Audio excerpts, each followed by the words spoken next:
Hello, we are standing outside of Franklin Roosevelt's home in Hyde Park, New York. Also known as Hyde Park, for those of you who studied World War II history and don't know anything about Roosevelt. Right. It was originally built by Roosevelt's father in about 1866-ish. They came to the area a lot earlier than that, around 1800, and they built the first house, which you do not see, but is under there somewhere, in 1866. That house burned to the ground, and after James's father rebuilt it, the one that you see now, Franklin Roosevelt actually took it over, and in 1915, he and his mother created plans to add extensions to the house. And so you can see the third floor above the first two.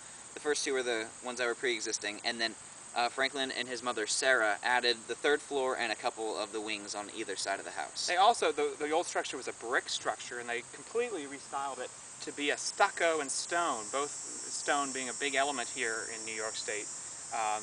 Kind of a Dutch style. They said a lot of Dutch influences in this area and in the architecture.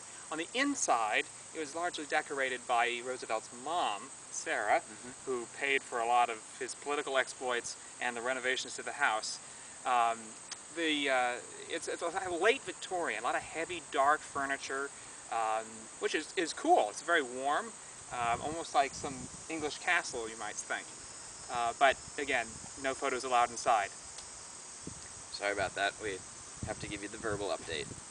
Anyway. Or you could come visit yourself, which is the whole purpose of this blog, is to get you interested. Yeah, you heard the comments from Paul Leschi, or you will hear them shortly about coming and visiting. I encourage you to follow his advice. Come check it out.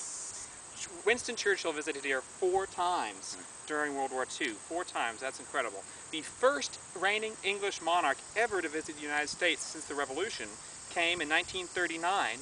And that was George and his wife Elizabeth. They came, stayed here, had hot dogs, rode in the car, which we'll talk about later, and we saw their bedrooms.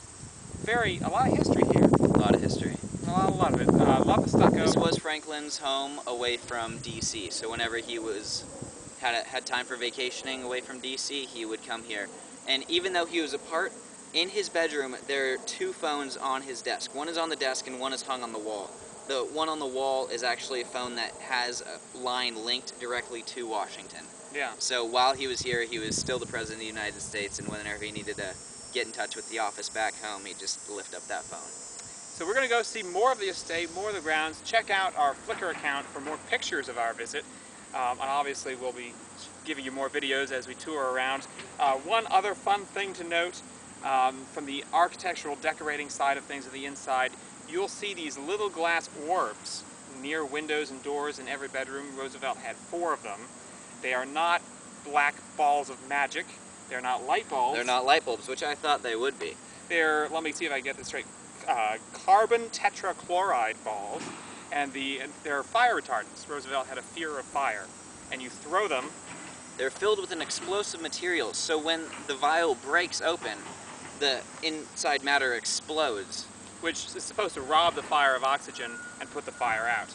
Mythbusters apparently proved this. I have not seen that episode. Apparently. Check it out, let us know, leave a comment on our blog, and tell us if we're right about that.